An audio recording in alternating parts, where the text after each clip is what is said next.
evening, ladies and gentlemen. You're watching STV 8 p.m. Bilingual Newscast. We are broadcasting live from our headquarters here in Accra, in the city of Douala. We'll begin with our headlines.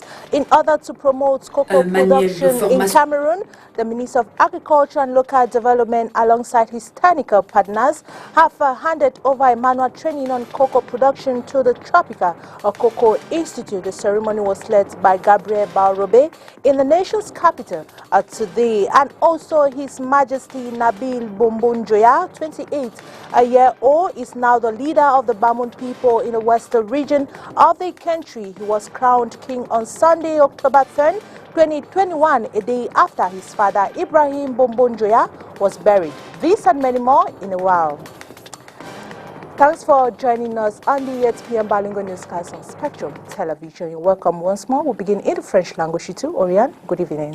Bonsoir Catherine Koné. Mesdames et messieurs, bonsoir et bienvenue au journal. Valorisation du cacao camerounais, le ministère de l'Agriculture et du Développement local et ses partenaires techniques viennent de procéder à la remise d'un manuel de formation sur la production du cacao à l'Institut tropical du cacao.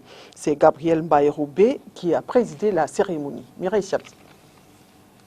Un manuel de formation sur la production du cacao.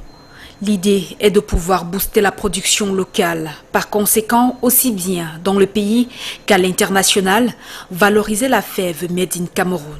Surtout que la compétitivité sur le marché mondial se veut très rude.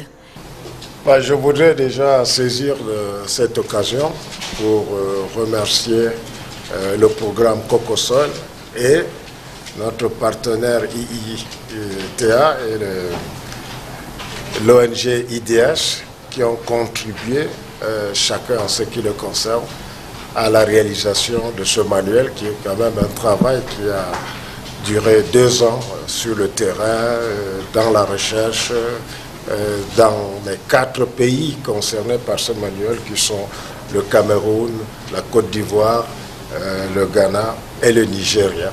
Les pays ci-dessus cités comptent parmi les plus grands producteurs de cacao en Afrique subsaharienne. En outre, le travail scientifique présenté se veut inclusif et par ailleurs pourra être vulgarisé facilement. C'est ce qu'a indiqué le ministre de l'Agriculture avant de préciser les objectifs de cet outil. Ce manuel est un manuel de formation des formateurs et un manuel de renforcement de capacité des producteurs sur des thèmes bien précis qui sont le cacao sans déforestation, le cacao avec productivité, comme corollaire l'augmentation du rendement et des revenus des producteurs, et enfin le cacao en respectant les normes environnementales. Une approche qui se fera tout en gérant de manière intégrée la fertilité des sols pour pouvoir atteindre les objectifs assignés.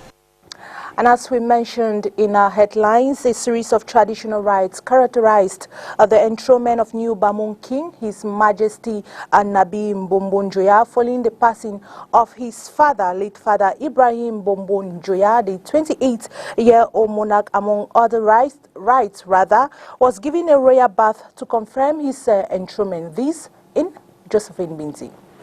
His Majesty Nabil Bombonjoya is now the new scepter of leadership following his enthronement on the 9th of October in the presence of his kinsmen and the entire Bamon community.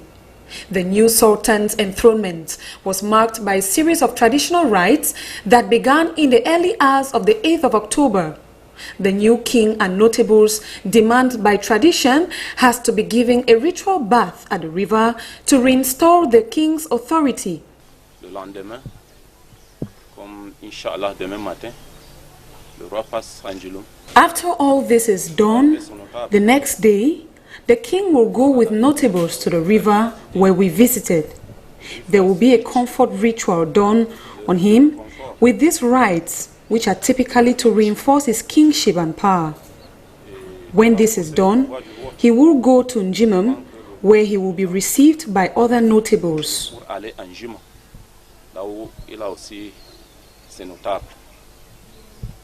This has a pertinent place in his kingship as it permits for confirmation from ancestors of his reign. A ritual dear to notables and kinsmen of the Bamun clan, the king was brought out of the royal bath at 11 a.m. and escorted by another set of notables as he was dressed with the crown of his leadership and handed the scepter of his reign while presented to the people.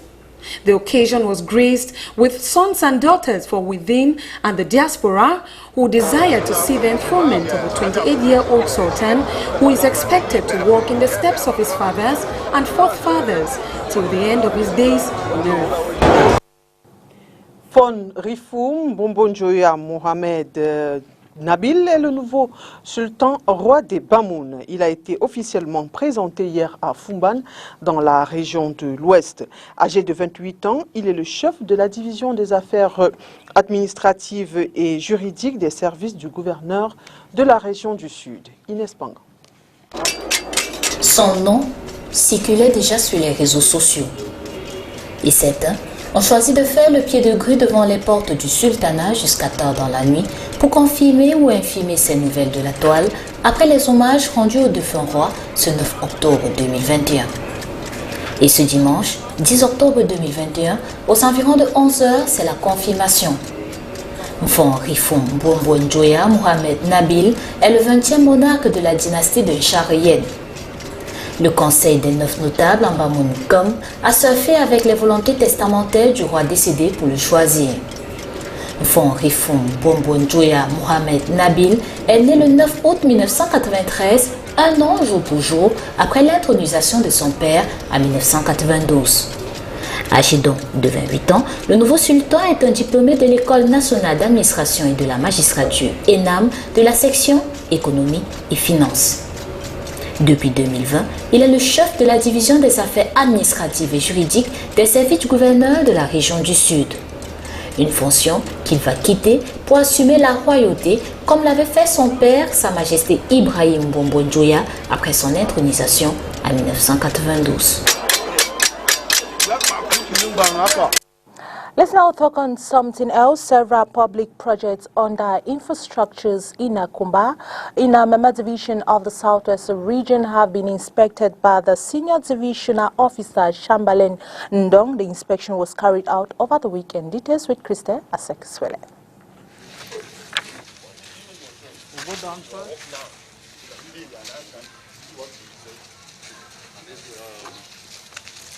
Along with his collaborators, the Senior Divisional Officer for Meme Division, Chamberlain Twondong, has carried out yesterday, October 7, 2021, an inspection tour to some public investment project sites ongoing in the city of Kumba, especially the Kumba District Hospital Rehabilitation and the Town Green Road construction projects, amongst others. Chamberlain Twondong seems satisfied with the amount of work carried out so far. Visited together some chantiers under execution here in the Meme Division, particularly Kumba District Hospital,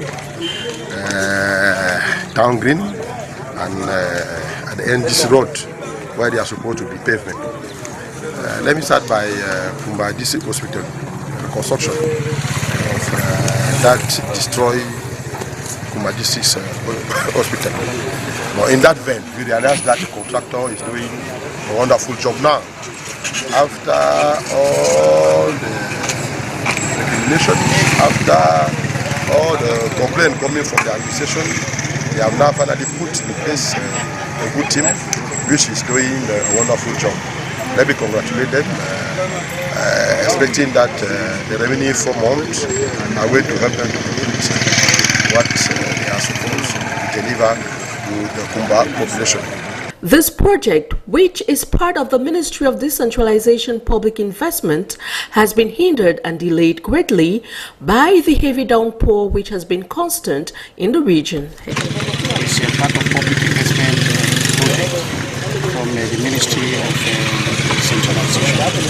It is actually meant to give the 3 kilometers from EcoBank right to Sunamfang Street. And so far, we have not been able to take off with the work because of the rains. We never anticipated the rains to start to this level. We have worked with the contractor, and the contractor has gone quite far in preparation for this work because the bricks that are actually needed for the work to be done are all being molded. And very soon they will begin to do the drainage because the work has to begin with the drainage. There too, the state engineer, just like private engineers, have all testified that it is still not safe for them to begin any of such now. Also, the contractors complain of the numerous challenges they face in the execution of these projects. The challenges, when normal challenges that come with a public contract, modifications. There were some things like, you see these external pillars. Everybody cried in Kumba that with a hospital, with verandas hanging like this, very big verandas, it was very risky for people using the building. That is why you see I keep on thanking the SDU. Nonetheless, the Senior Divisional Officer Chamberlain Twondong, after touring all the project sites, seems satisfied with the rate of execution of the various projects. L'accès au Palais de l'Unité bientôt interdit au personnel non vacciné. C'est ce qu'on peut lire dans un communiqué du ministre d'État, secrétaire général de la présidence de la République. Ferdinand Ngongo informe le personnel en service dans cette administration qu'une campagne de vaccination y est organisée à partir de ce lundi 11 octobre 2021. Ceci rentre dans la lutte contre le coronavirus et tous les personnels non vaccinés n'auront plus accès au Palais de l'Unité. Toujours en santé, de nombreux parents réfractaires à la vaccination. Le paludisme tue chaque année en Afrique près de 260 000 enfants de moins de 5 ans. L'annonce le 6 octobre dernier de la disponibilité du vaccin contre le paludisme aurait pu faire sauter de joie plus d'un. Eh bien non, le scepticisme continue de régner. Inès Pango. La recommandation de l'Organisation mondiale de la santé n'enlève rien aux suspicions qui entourent les vaccins pour certains parents rencontrés ce jour dans les rues de la ville de Douala. Le 6 octobre 2021, l'OMS donne le feu vert pour une utilisation de masse du vaccin Mosquirix contre le paludisme. Sont concernés les enfants vivant dans les zones à risque et en Afrique subsaharienne. Non, pas du tout. Parce que maintenant, avec tout ce qui se passe en ce moment, on ne sait pas qu'est-ce qui est qui ou bien qui est quoi. Donc, autant mieux garder les enfants. Surtout que si l'enfant ne fait pas le palu, moi je ne vois pas pourquoi je vais le vacciner. Les vaccins qu'on nous envoie chez nous, les Africains, sont un peu bizarres. Mais bon, si un grand nombre pas fait vacciner, si un grand nombre vont faire vacciner leurs enfants et qu'il n'y a pas d'effets secondaires ni de nouvelles bizarres qui en ressortent, peut-être je vais penser à le faire. Depuis 2018, ce vaccin développé par une firme pharmaceutique britannique est administré dans les zones pilotes à des enfants du Ghana, du Malawi et du Kenya. Si son efficacité est prouvée dans ces pays, pourquoi priver les enfants du Cameroun de cette découverte, pense un autre groupe de parents. Les autorités, à travers les médecins, si on trouve que c'est bon, les enfants vont se vacciner. Ce n'est pas à moi de choisir les vaccins, déjà que je ne maîtrise pas. Si cela est nécessaire, je le ferai. Si cela est nécessaire, je pense que nous attendons une communication de la part du gouvernement et à partir de là, nous pourrons prendre des décisions en tant que chef de famille. Un enfant meurt toutes les 2 minutes du paludisme dans le monde, selon l'OMS.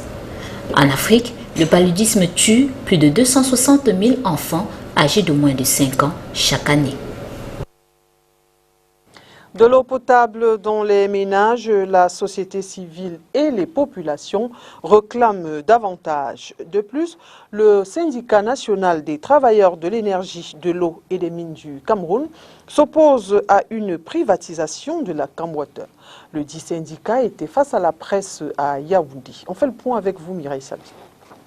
La politique de redistribution de l'eau potable au Cameroun inquiète non seulement les populations, mais surtout les syndicalistes. Raison pour laquelle le syndicat autonome des travailleurs de l'énergie, de l'eau et des mines interpelle le gouvernement. L'entreprise qui s'occupe de la distribution de l'eau au Cameroun est pratiquement débordée.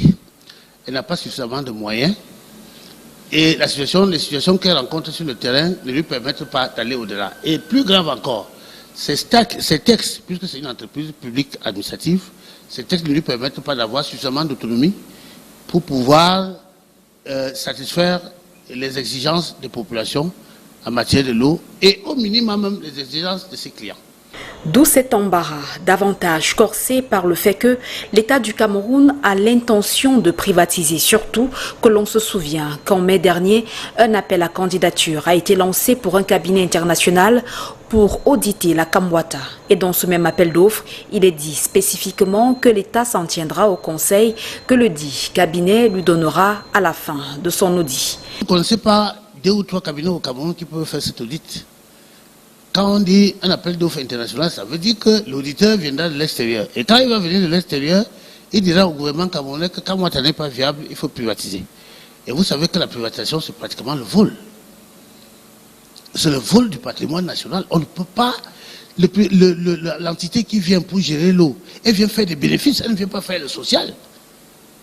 C'est impossible. On l'a vu dans d'autres pays. Nous, on était en Amérique du Sud, on était en Amérique centrale, on était en Asie. On a vu ce que la privatisation a donné. Et même en Europe. Et fort heureusement, les Européens sont en train de revenir sur ces privatisations-là et de passer l'eau aux communes.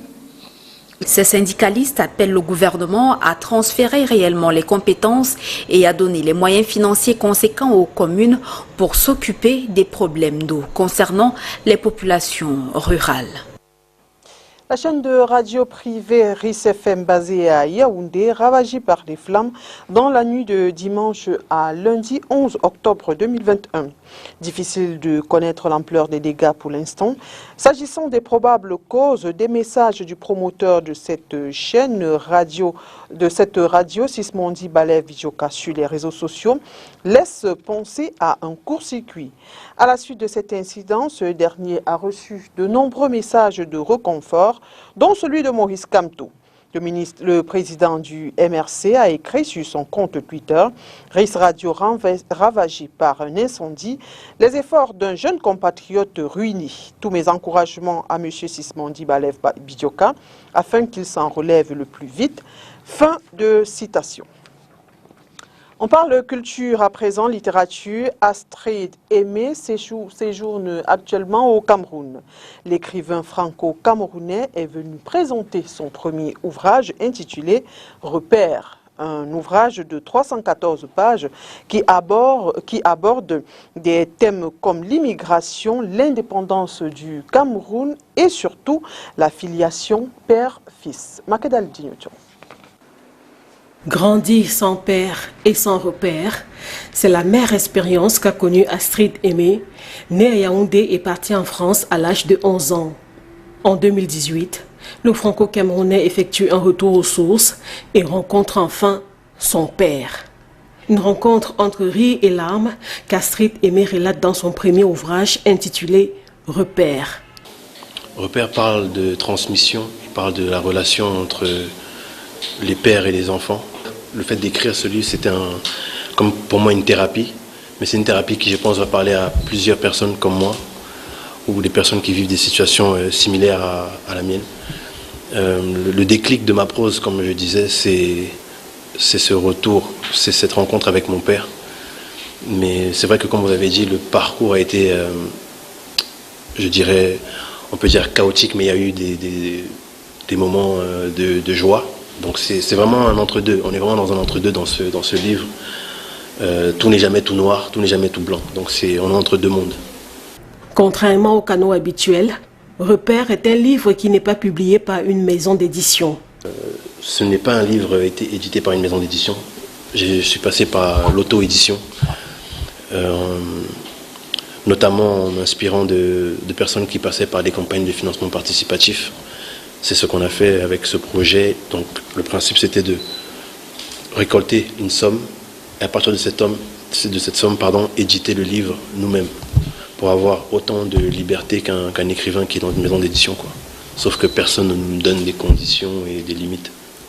Préfacé par le docteur Pierre Duterte, Repère aborde plusieurs thèmes comme la transmission et filiation père-fils, la spiritualité et la tradition, l'immigration, en passant par les travers de la société française. Repère est un ouvrage de 314 pages sorti le 20 septembre 2021. Astrid Aimé, l'auteur, a présenté son livre à Douala le 9 octobre 2021.